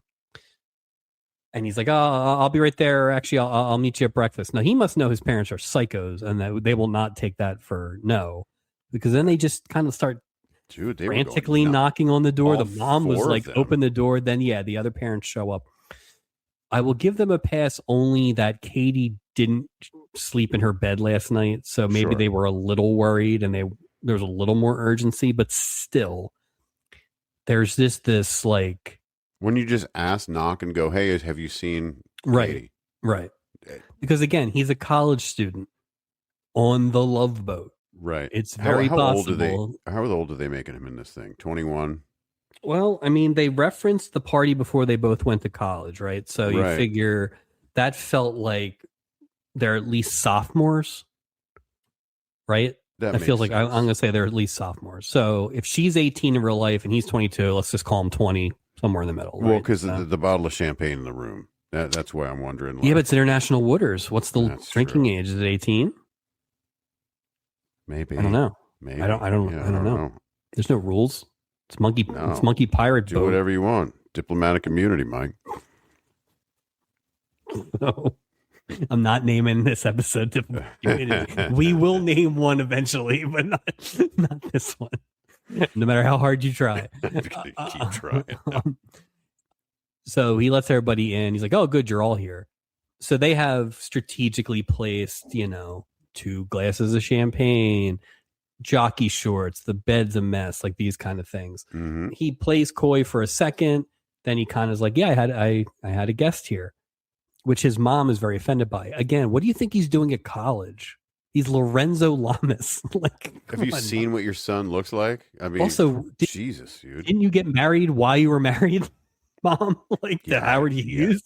You of all people. Yeah. Sorry, I'm not on the spruce moose, Mom. No kidding. Apparently, she likes men with long fingernails, too. So good luck with that. Both sets of parents are, again, a little suspicious, again, because Katie's missing and all this stuff. It goes a little far. It goes way far. It's funny. Normally I would be like, this is unrealistic. There are not parents like this that get into people's lives at this age. But I know, I do know some people who are a little too involved. Their family knows a little bit too much about their romantic life when they're this age. And it's not good. It's just not a good thing. It's just meddling, man. It's meddling. My mom went 15 years between meeting people I was dating, I think. So it's just like, smart. This is just smart. This is just smart business. So ultimately, who pops out of the bathroom in a towel? Didn't see that coming. Wow, it's Katie. And the parents are mortified. They all leave. Pretty good plan, I think, ultimately, for what they were trying to accomplish. Well executed. A little extreme. They could have. A little extreme, but been sometimes making out and caught them. I think it's a little dramatic. But all right, it's good for it's TV. It's good for the Love Boat. I'm cool with it. Everybody runs off, but I assume that's the end of that story. Yep, that's it. It wraps that up. Aunt Tanya. Oh, now we get into the psycho. Mm-hmm. Aunt Tanya tracks down Isaac. She's got a problem, Mike.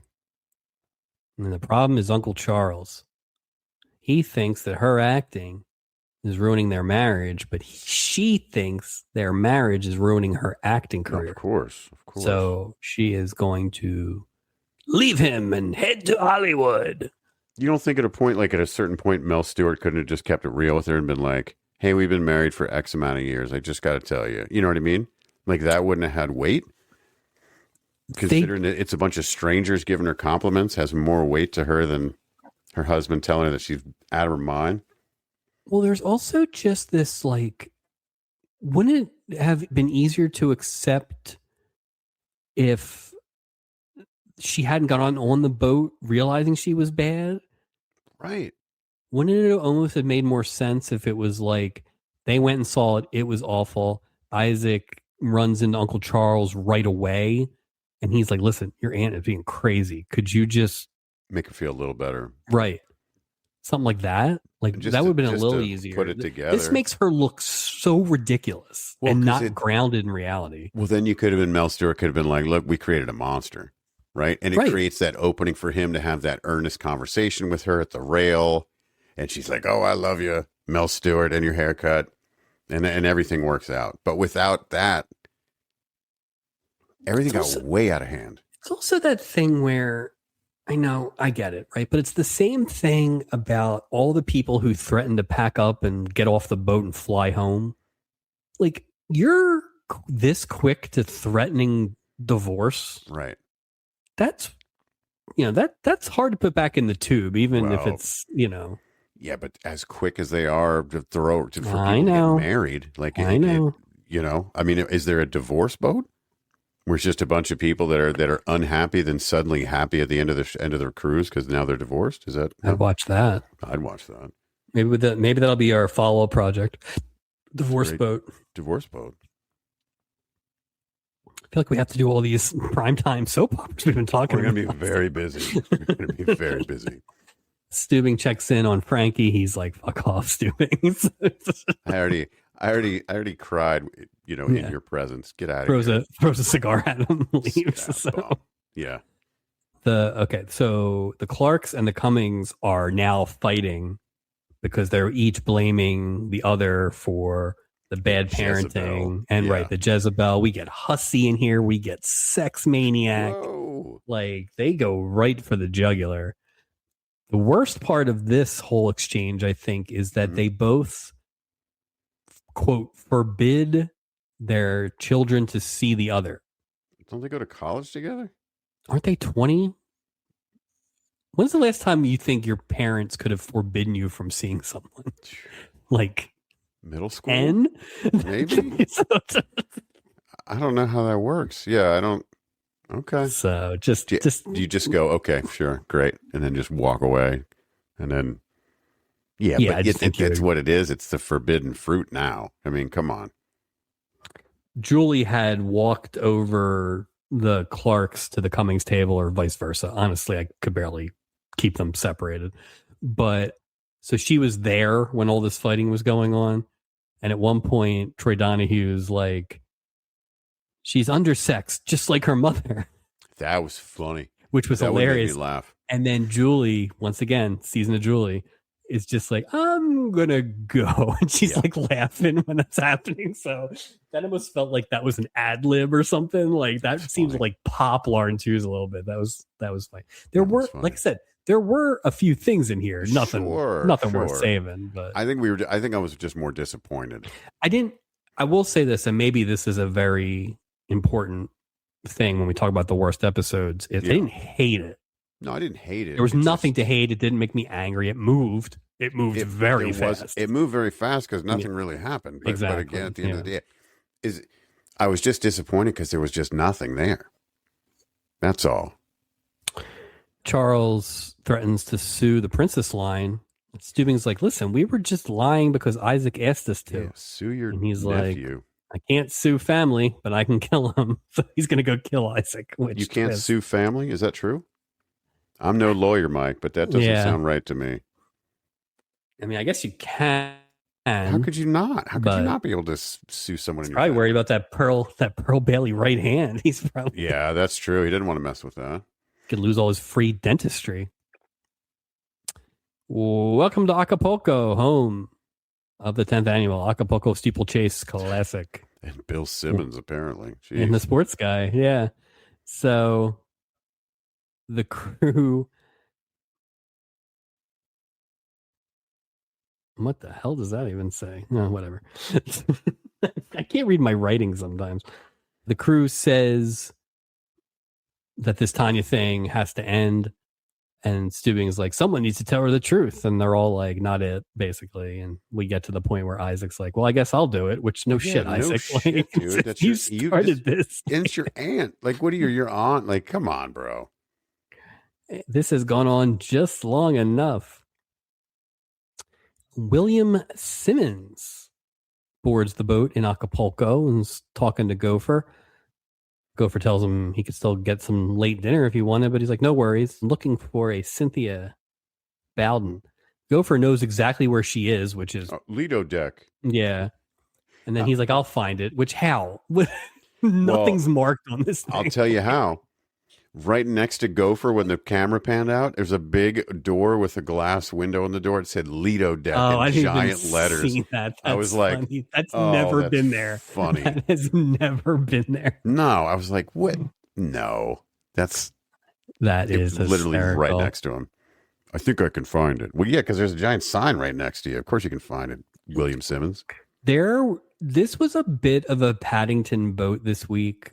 Nothing to the point where it was like one of those, like, here's 4 minutes of Panama Canal facts. But like the time between Bill goes to find her and he finds her, there's a lot of just kind of like interlude. And there was a lot of like fanfare music in here. They definitely knew they didn't have all the stuff. Well, then they were like, wait till the audience hears about William Simmons. No, that's true. So sports guy is like, hello, Cynthia. So please, I always feel like this show undersells when meetings like this that are in 1980 technology, goddamn impossible, right? Right. She gets in a fight with this guy who is the father of her child. Right. And she knows that he doesn't know this. Right. He moves to Australia. She is on a boat in Acapulco with the 8-month-old baby. And this guy strolls up and she's like, Bill. And then she just goes right into conversation. Like, wouldn't you be gobsmacked for like after a year? Like, how did you get here? It's the Jill St. John one from last year. The Spider Serenade, where that guy just appeared out of smoke. It's wow. And the other thing too is the way he said is like, oh, I talked to your parents. Like it was like, yeah. If it's so easy to talk to her, you guys haven't talked for a year? And this is just miracle timing, like all of it. Like that's the thing. Like imagine if she was with old Jig making out on the deck. I mean, listen, if Frankie hadn't said something.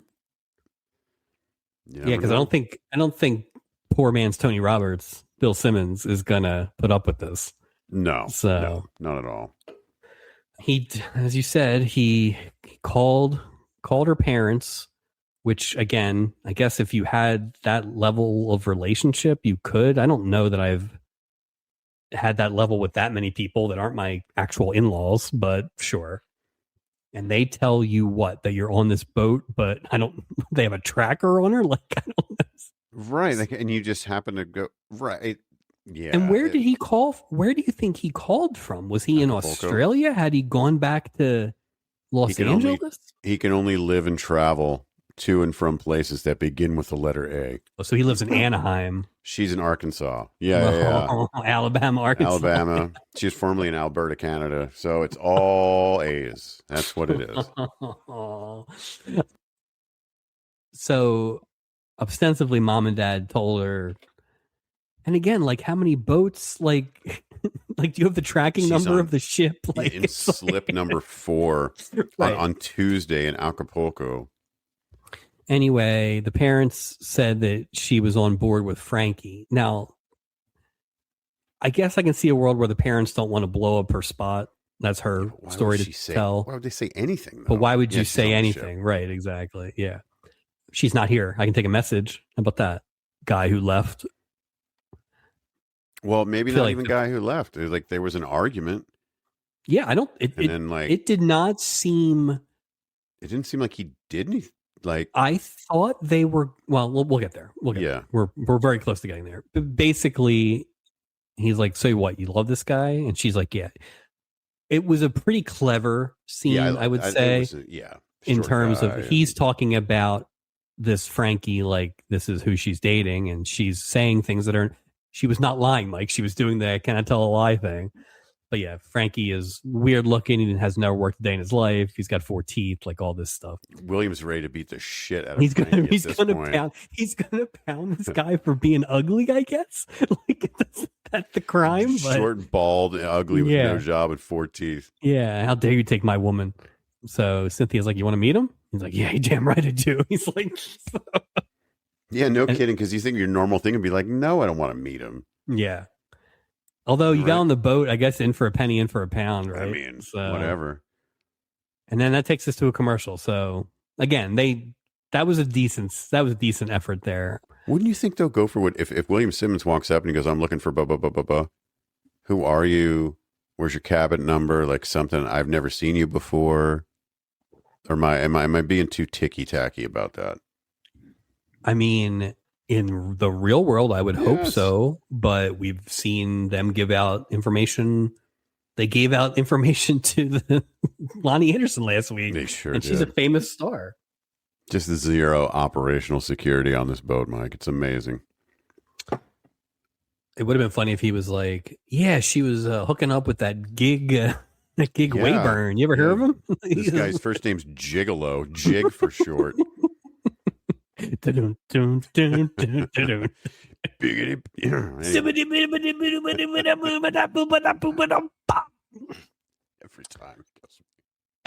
Every time.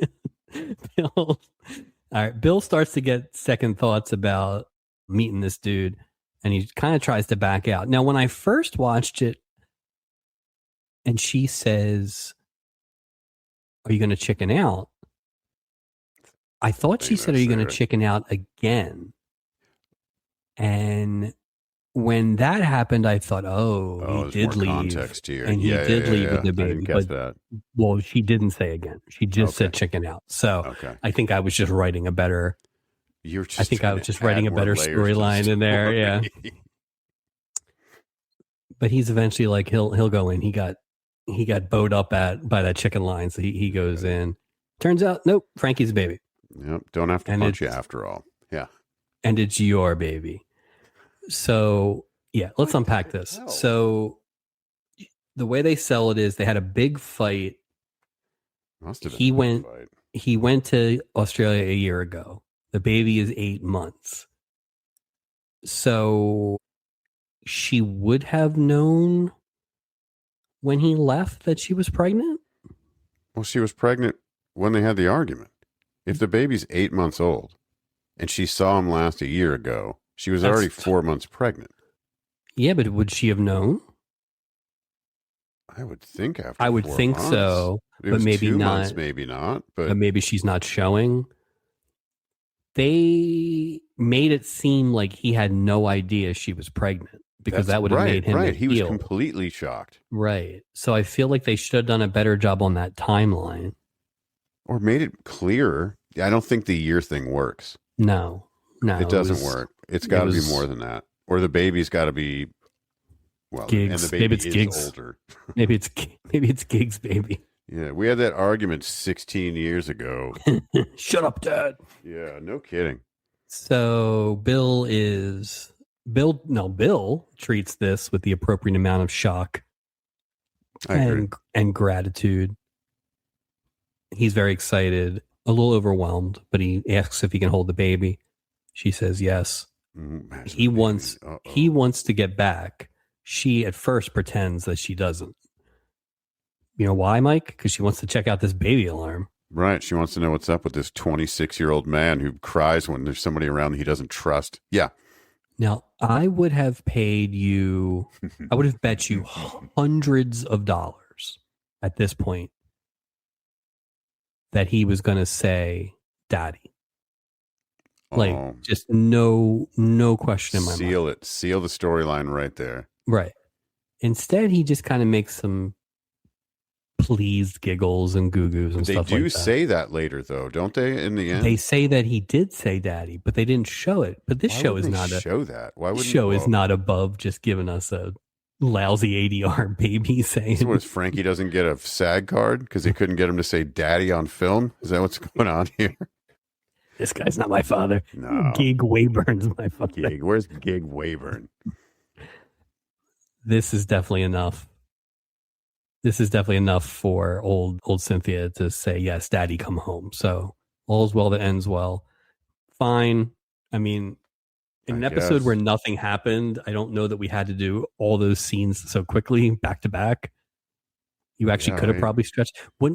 wouldn't it have been more interesting if he got on the boat and there was a little bit of other stuff and then you did the daddy thing? Like, you could have saved that one pretty easily. 100%. Yeah. I think at this point too, they were just trying to get to the finish line. Yeah. Fair. That's fair. The irony of all this is my son is in another room crying as we talk about this baby storyline. So he knows. He wants to address it. He's got some issues. I got some stuff to say about babysitting at 8 months. Well, that's why my name tag on this says Mink Taylor. You know what I mean? So that's right. He does. He only refers to you as Mink. Yeah, shout out. All right. Let's see. So the baby stuff is over. Everything done. Is pretty much wrapped up there. So now it's time to wrap up this other deeply emotional storyline. Isaac's aunt can't act. The after school special. Wait, which is the strongest story of this episode? I think that the A storyline is the Isaac's aunt thing, but that's mainly because Isabel Sanford's in it. And all the crews involved, right? Yeah. Kind of. Yeah. Yeah. I mean, it is a weak A story. But if this... Yeah. Next week's going to be great, though. It's going to be so good. You are putting way too much hype into this, and I don't know what next week is. So I'll wait to tell you. Isaac finally confronts his aunt and tells her that she's a terrible actress. He tells her like 15 times. It's like Robin Williams at the end of Good Will Hunting. He's just like... you suck. You're a bad actor. You suck. You're just not a good actor. You're just not a good... Where you'd think she'd be like, oh, I get it. Isaac, I thought she was going to smack him like his mom did. They just treat it with a level of like gravitas that is undeserved. Like, she's not dying, dude. No, we don't need like harp in the background to describe the scene. It's just, listen. We were trying to make you feel better. You're not a good actress. My bad. World won't end. Yeah. Everybody calm down. I love you, Aunt. I love you, Aunt Tanya. It's not that. I thought I was doing the right thing, and I created a monster. Now, if you don't knock it off, I'm going to slap you like my mom slapped me. Right. What if you called her a swinger? Oh. She'd be like, what did Five Fingers say to the face? Just it would come so fast out of her hand. So yeah, but we get like the sad music again. This was they were trying to treat this with a level of emotion that was not there. Yeah, like nobody's dying.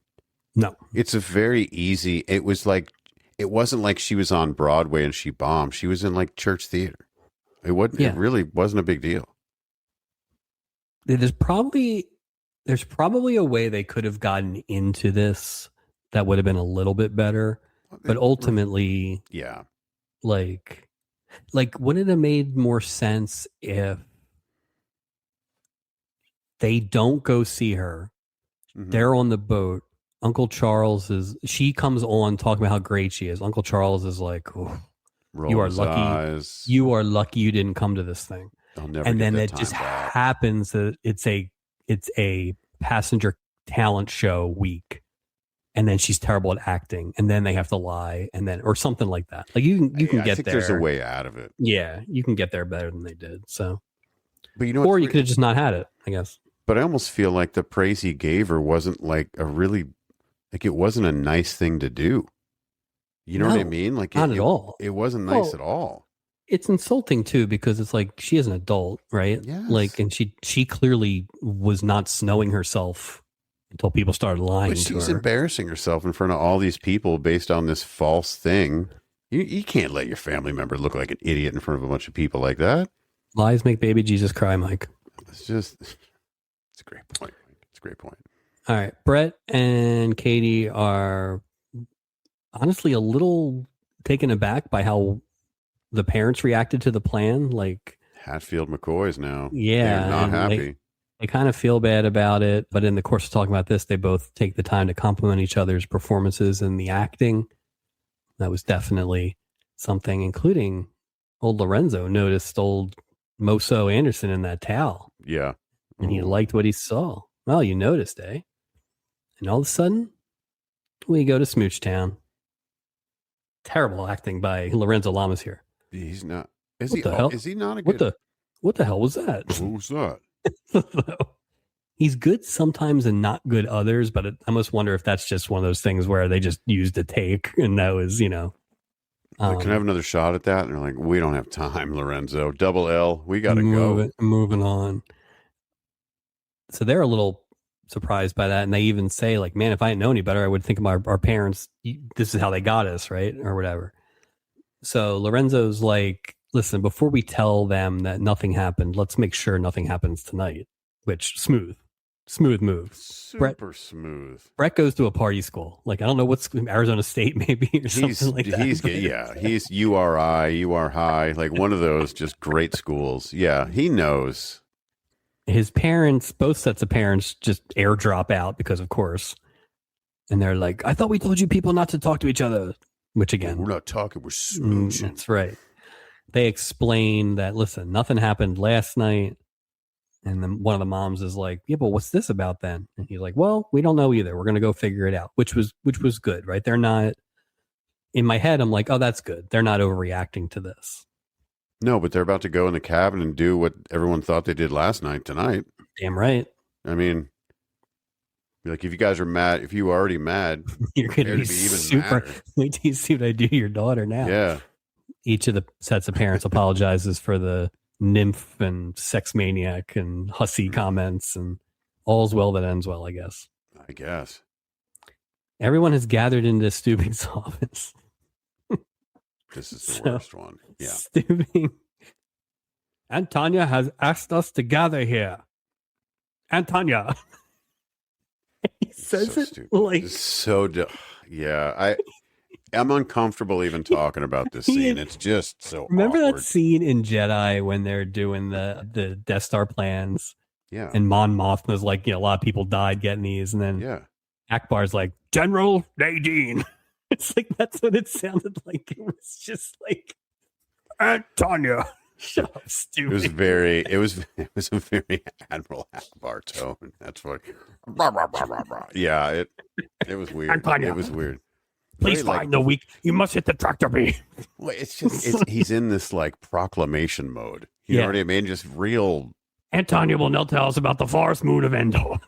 It's just like, weird. It's a very. So, Aunt Tanya is like, listen, all you people saying I'm bad, too many people to be a coincidence. Like, obviously, I'm not talented. And you would think that this would make me stop acting. But you're wrong. I'm not talented, but I'm still going to pursue my dream and go to Hollywood and leave my family. And she walks out. And before you can even I saw exactly where this was going as soon as she started talking. But she didn't even let a beat go by. 2 seconds. Like, she even she comes back in and she basically is like, gotcha. I must be a good actor if I fooled all of you, but you didn't even give them enough time to be fooled. They were probably just like, processing. Boy, what a terrible actress that was. Yeah, what that? Yeah, like none of us believed you. You're a terrible actress. Yeah, so she says, she's a good wife and mother, and maybe she'll try Broadway, but she's not going to Hollywood. And everybody gives, and at some point, like Stubing, oversells a laugh in here. Like he was just like kissing. I don't. Yeah, it's weird. And then they all give her like a standing O. It was just whatever. Whatever. Boo. Let's get off this thing. Act 5. The matchmaker parents are so excited about playing this wedding, and of course they have a club that the reception can be at. These are definitely club people. Oh yeah. They're jokes on them though. Flamingo kid. Yeah. Jokes on them though, Mike. Because Brett and Katie tell Julie that they got married in Cabo San Lucas last night. Little fast, guys. Yeah, you're college fast. Kids. You did not need to get married. You smooch for the first time, and then bam, marriage time. Because it's that thing where it's like to get married in 1980. Good Lord. But this more than any of them doesn't make sense because you cracked the code about how to play your parents now, right? It's all out in the air. Theoretically, they would leave. Now, I guess they don't want to deal with, are you guys getting married? We're going to play in the wedding. I get all that. They could have. So maybe that was the idea, but you could have waited. Yeah, but maybe they were going to chill out on that whole thing, the parents, since it freaked them out that they thought they slept together. I feel like the parents were. I mean, clearly the parents were not going to chill out. At least I understand that. No. Maybe just never go see your parents again. I mean, I think that's kind of the overarching like message. Bill, Cynthia, and Frankie are leaving. They, like you said, they tell but don't show that Frankie said daddy. And then Frankie calls Stubing mommy, because take that, Meryl, right in the face. As they leave, Vicky's like, I'm going to miss that baby. Meryl says, oh, maybe you can babysit for him on land. Hal, you don't have a phone. Are they like going through the phone records and chasing these people down after? Do you need a babysitter? Like, what are you doing? You owe my daughter $7. Like, what? Yeah, that was funny. Vicky had literally like 2 lines in this thing. They were both very funny, but she's like, wait a minute, she never paid me. And she goes running after that scofflaw. I gotta say, Mike, with some Vicky going, I don't mind Vicky. I think that they have her in a nice little pocket. Yeah. If two-part Vicky is a different Vicky, and I don't like that one, but when they just let Vicky be the comic relief and I don't like Blood Brother Vicky either. Like, don't cut your hand, Vicky. That's true. I like this Vicky. Heavy drama Vicky, I don't need, but comedy chops, Vicky's got. Except for like Vicky's up there with Gopher and Doc in terms of comedy chops. Like I think so. She's got it. Charles tells everybody that, now that Tanya's kind of calmed it down, maybe I'll join her in some of these church plays. I used to do a little acting, and he does a little acting. Really, really goes for it. Isaac says, he wasn't that bad. And everybody's like, Isaac, which is just like a Sesame Street line. He's like, Oscar. It's just like, but it's like the audio version of the freeze frame, Yeah. No, 100%. Yeah. But yeah, that's it.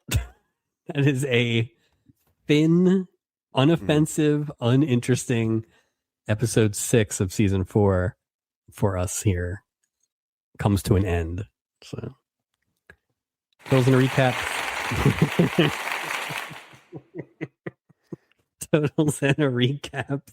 Best episode of the season was last week, episode 5, which was the Acapulco Steeplechase Classic, 10th annual. The worst episode coming into this week was either of the 2-parters. We each thought one of them was worse than the other, but we definitely thought one of them was. Yeah. I think we have a new winner. Yeah, this was definitely the worst. Without effort, this thing crosses the finish line as worst episode with just minimal effort. Yeah, it was. And like I said, nothing that offended me, nothing that angered me, but nothing that interested me. So it was, I feel like it was 44 minutes. We also talk. We also talk about this sometimes, and I'd love to go back and find a few, but unmemorable in terms of. Are you really going to remember this thing in a couple of years? Like, are you going to be able to pull this one?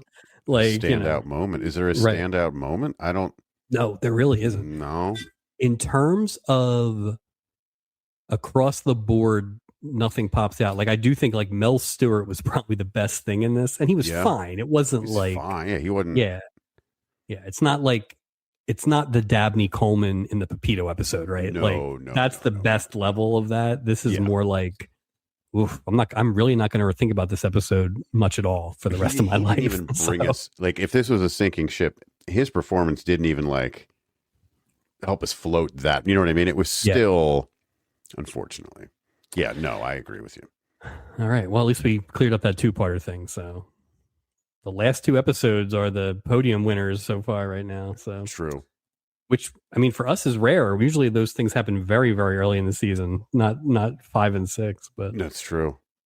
Captain of the week. Oof. Again, I think we kind of said, I think I have to go with Mel Stewart. I don't know who else to pick. I agree. I have a bit of a clap for Melissa Sue Anderson. I thought she was pretty good just in terms of relative to the other stuff. And then Isabel Sanford at least gets points for like just going for it. Sanford, she's great. It's just she took a swing. It's not her fault, but she tried. Yeah, not a lot there. And I thought Bill Simmons was pretty good. I thought Bill Simmons was good too. But Walk the Plank worst of the week. I'm going that Jig Wayburn guy. I mean, because I can't fault them all just for bad storylines, but as far as a character goes, I think Jig Wayburn was just kind of as shady as they come. There will come a day when truth will pass away. What will they say about me, Jig Wayburn? Jig Wayburn. I'm going with both sets of parents. Those were just one-trick pony roles, and I have a personal hatred of the overbearing parent on a TV show. Yeah, it's just so unrealistic. It's just for all the unrealistic stuff on TV shows, that trope bothers me just because. Well, they go to it so often. Like it's like it'll be back 2 more times this season at least. Over under overbearing parent storyline for the remainder of the season. You know? Yeah. Spain. Ugh. Maybe we should track just like repeat storylines in a season because even that would be. I mean, it's got to be. I think we've had multiple. This might be the season of the single mom, right? It might be. Yeah. All right. That's totals and recap for this week. Plugs, hitting season Patreon, absolutely hammered. Whether you're cheering from the stands or tuning in from home, this is the podcast you need. Grab your favorite beverage and your Phillies pride and enjoy a weekly Phillies happy hour with Chris Jones, Justin Clue, and our very own Mike Robertson. Check out Absolutely Hammered on the Hitting Season Patreon. Mike, I'll have you know, I now listen to the Hitting Season. I hope so. I listened to my first few episodes of Hitting Season this week, or last week. So, well, good. Just in time for the long break we took for the All-Star break. Oh, well, good. Great timing. Well, the All-Star break's over now. We're back. Well, we're back true. live. There was a game tonight. Yeah. You can find us anywhere and everywhere you find your audio podcasts. Do us a favor. Hit that subscribe button. Leave us a like. Write us a review. It goes a long way. No email this week, Mike, but you can email us at theloveboatproject@gmail.com. Mike, I did look ahead. And we have a reason to be excited. Okay. Next week, we welcome Zsa Zsa Gabor. Oh, wow. Okay. Aaron Gray. Oh. We've been talking about this for a long time. We have been talking about Aaron Gray. Yeah. I'm excited about that. We welcome back. Remember Mark that almost drowned in the hot tub? We welcome back Joan Van Ark. Oh, yes. Stubby nominee. Best horn dog, I believe. Yeah. And the return of another Stubby Award winner, Marshall Steubing. Oh, wow. And we meet another Steubing brother. Oh, my God. Melvin.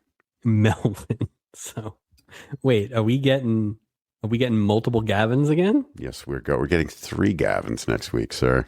Oh, I can't believe he's going to win all the Stubbies again. Again? Oh, my God. Look at that. My ballot makes itself. You got me. That's a good one. I mean, come on. Do we have to call Jonas? We might have to call Jonas. Hey, Jonas the official. Marshall Steubing's back. So that should be. Come on.